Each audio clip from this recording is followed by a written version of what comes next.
Assalamualaikum warahmatullahi wabarakatuh. Alhamdulillahi rabbil alamin. Wassalatu wassalamu ala asyrafil anbiya'i wal mursalin wa ala alihi wa sahbihi ajma'in. Qala rabbi shrah li sadri wa yassir li amri wahlul 'uqdatam min lisani yafqahu qawli. Amma ba'd. Muslimin muslimat yang dirahmati Allah Subhanahu wa taala, kita nak baca hikmah yang ke-24, iaitu tidak perlu hairan atas adanya kekeruhan di dalam hidup. Tidak perlu hairan atas adanya kekeruhan di dalam hidup dan kehidupan.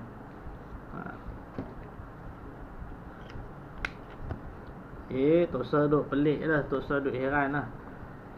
Kalau setiap dalam kehidupan kita ni ada benda yang kita tak berapa berkenan, tak berapa seronok di hati tu.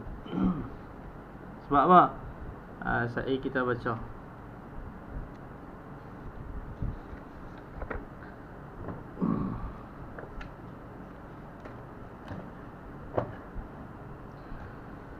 Matan dia, jangan anda merasa hairan atas terjadinya segala kekeruhan selama anda dalam kampung dunia ini.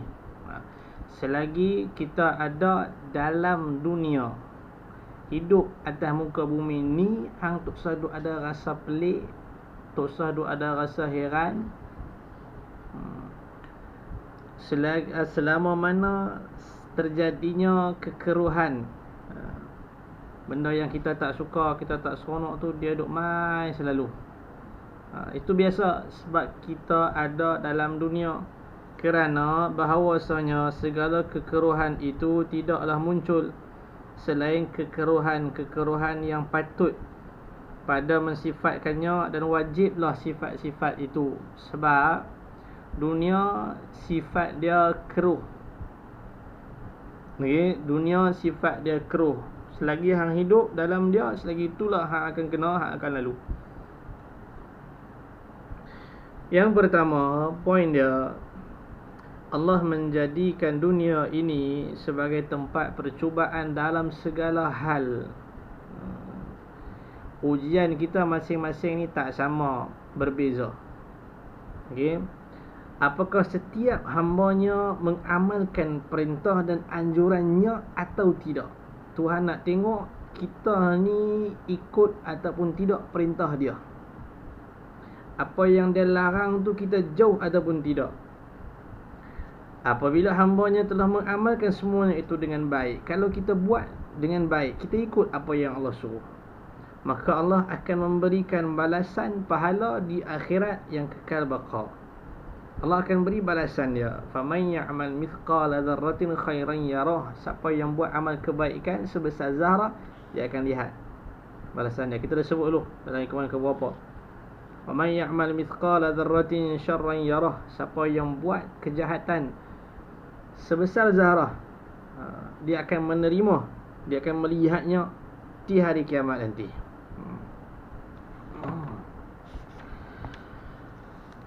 Satu. Yang kedua,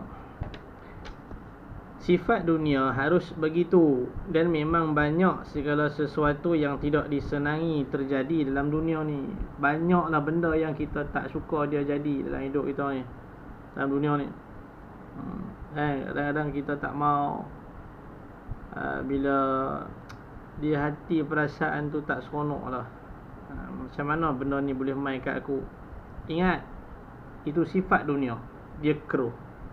Mau tak mau, hang akan lalu juga yang tu.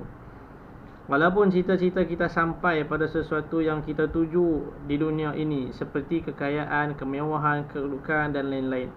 Walaupun kita ni seorang yang kaya raya, seorang yang berjawatan, apa juga lah, tapi sifatnya itu sementara, umurnya pendek, kesenangannya sedikit, Tapi bahayanya di kanan, di kiri, depan, belakang. Dia tak boleh elak, dia tak boleh hindar benda tu. Apa pun saja dia kata, dari kesenangan dunia yang kita miliki, tidaklah pada hakikatnya kita senang dan istirahat pada fikiran dan fizikal kita. Tak semestinya hang kaya, hang jutawan, fikiran hang relax, tenang, fizikal hang tenang selalu. Tak. Lagi susah. Dia kata, bertambah kaya seorang bukan bererti otaknya bertambah relax. Bukan dia bertambah kaya, dia tak nak fikir lah apa benda pun. Tak. Lagi kaya, lagi otak ni duk fikir ni. Harta aku banyak ni, saat lagi orang masuk rumah lagu mana, nak kena bubuh security depan rumah, belakang, kiri kanan ni nak kena bubuh, nak kena pasang spotlight. Duit aku ni nak simpan tang mana ni, simpan dalam bank ni, semua orang tahu.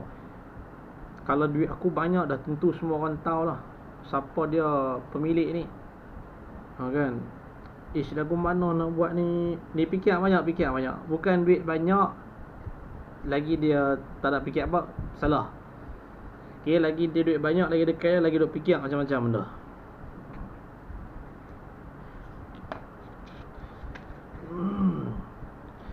Dia akan mempertahankan, bermati-matian mempertahankan kekayaannya itu. Bagi yang tu yang kedua. Yang ketiga, barang siapa mencari sesuatu yang tidak ada pada tempatnya, maka pasti ia tidak akan menemukan selain hanya meletihkan diri semata-mata.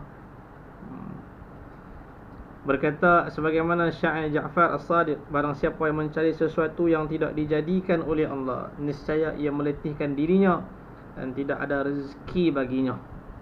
Orang bertanya kepada beliau, apakah yang dimaksud dengan mencari sesuatu yang tidak dijadikan Allah di dunia ini? Maka beliau menjawab, sesuatu itu adalah istirahat dalam dunia. Kata Ja'far As-Sadiq, siapa yang mencari istirahat dalam dunia, nescaya dia akan letih. Sebab dia takkan jumpa istirahat dalam dunia.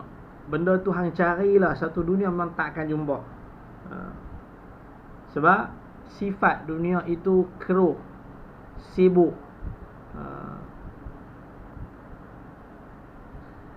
Mana pun hang pusing, hang tak akan dapat istirahat tu. Nak istirahat sungguh, duduk dalam syurga nanti. Oleh kerana itu berkata syair atas pengertian yang tadi, tatlubu, anda mencari istirahat dalam kampung dunia yang fana ini. Sia-sialah orang yang mencari sesuatu di mana sesuatu itu tidak ada. Dunia tempat bekerja, akhirat tempat istirahat. Tu dia. Okay. Inilah sifatnya dunia. Dan dunia bukanlah tempatnya untuk bersenang-senang. Seorang sahabat Nabi SAW bernama Ibnu Mas'ud telah berkata,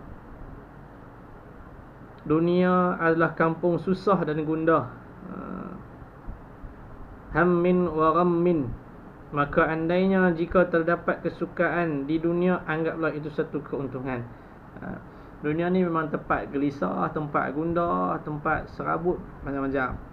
Kalau hang dapat satu ketenangan, kalaulah hang dapat satu keuntungan dalam dunia, rezeki dan sebagainya, maka anggaplah itu satu kurniaan daripada Allah. Jangan lupa untuk bersyukur kepadanya. Jangan terpengaruh dengan nikmat itu sehingga melupakan dirimu dengan Allah Subhanahu Wa Taala. Okay, so setelah kita baca nombor 1, nombor 2, nombor 3, maka nombor 4, dia kata setelah kita mempelajari ini semua, maka tidak ada jalan lain bagi kita selain hanya menjadikan dunia ini tempat beramal dalam erti yang luas, yang umum lah. Okay, jadikan dunia ini tempat untuk kita beramal. Apa jua amalan kita boleh buat dalam dunia ni, selagi mana dianya kebaikan. Kerana Allah meninggikan kalimahnya dan menjalankan segala yang diredai olehnya. Segala sesuatu yang terjadi atas dunia hendaklah kita hadapi dengan sabar, redha dan tawakal. Sabar ketika ada percubaan, di samping kita bersyukur ketika ada nikmat. Tetapi dia kata, tetapi sabar adalah lebih tinggi pahalanya dari syukur. Sebab kerana sabar jauh lebih sukar dari bersyukur. Firman Allah Subhanahu wa ta'ala dalam surah Az-Zumar, innama yuwaffas sabirun ajrahum bighairi hisab. Artinya hanya sesungguhnya orang-orang yang sabar akan dibayar cukup pahala mereka dengan tidak ada batasannya, tidak terbatas. Perkataan hanya sesungguhnya adalah dalil yang meyakinkan bahawa pahala sabar tidak ada batasnya, tetapi pahala syukur dan lain-lain terbatas dan ada batasannya. Syukur, semua orang boleh kata syukur. Alhamdulillah, aurat tak tutup, terima kasih ya Allah. Tapi dosa dia masih buat. Mulut senang cakap Alhamdulillah, syukur atas nikmat Allah, terima kasih kepada Allah. Itu syukur. Semua orang boleh kata di mulut. Tapi sabar ni susah. Okay. Sabar ni hanya orang yang lalu saja dia tahulah.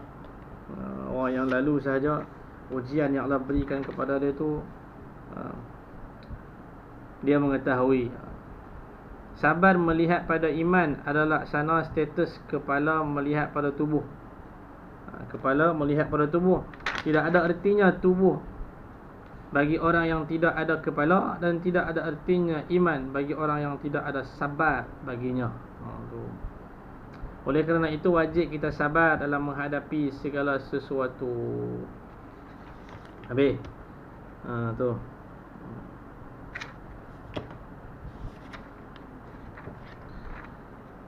Kesimpulan dia, yang pertama, dunia ini pada hakikatnya bukanlah tempat bersenang-senang. Dunia bukan tempat untuk bersenang lenang, bukan tempat istirahat, tapi dunia tempat untuk bekerja, beramal, keselamatan untuk kebahagiaan kita yang kekal abadi di sana nanti, negeri akhirat.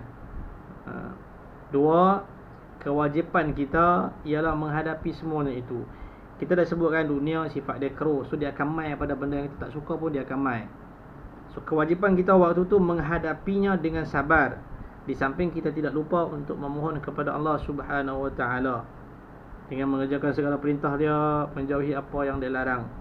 Tiga, orang yang sabar adalah orang yang tidak merasa cukup dengan amal-amal kebajikan yang dikerjakannya. Orang yang sabar tidak mengakui bahawa dirinya sudah bersih dari segala kekurangan. Orang yang sabar tidak mau mengadukan halnya kepada manusia, melainkan Allah Subhanahu wa ta'ala. Orang yang sabar menerima dengan senang qada dan qadar Allah Subhanahu wa ta'ala, manis ataupun pahit. Dan orang yang sabar tidak ingin dipuji orang dalam segala amal perbuatannya. Nampak?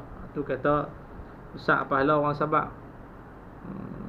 Maka menahan diri atas segalanya demi mengatasi segala sesuatu yang menghambat hubungannya dengan Allah, di samping beramal terus untuk agama, bangsa dan negara kerana Allah Subhanahu wa ta'ala. Maka orang yang beginilah yang betul-betul diredai oleh Allah. Dan yang keempat, mudah-mudahan kita tidak disibukkan oleh dunia yang fana ini, dan mudah-mudahan kita dapat terus berbakti meninggikan kalimah Allah Subhanahu wa ta'ala sebelum kita kembali kepadanya. Amin ya rabbal alamin. Habis sampai dekat tu. Mudah-mudahan apa yang kita pelajari hikmah yang ke-24 ini, iaitu tidak perlu hairan atas adanya kekeruhan dalam hidup dan kehidupan, memberi sedikit manfaat untuk diri kita dalam menghadapi dunia yang penuh dengan dugaan dan cubaan. Semoga saya dan kita semua dipimpin oleh Allah, diberikan hidayah oleh Allah dan taufik. Semoga Allah ampun segala dosa dan kesilapan kita. Kita manusia semua ada berbuat dosa dan kesalahan, tapi yang paling kita harapkan ialah keampunan rahmat daripada Allah Subhanahu wa ta'ala. Wassalamualaikum warahmatullahi wabarakatuh.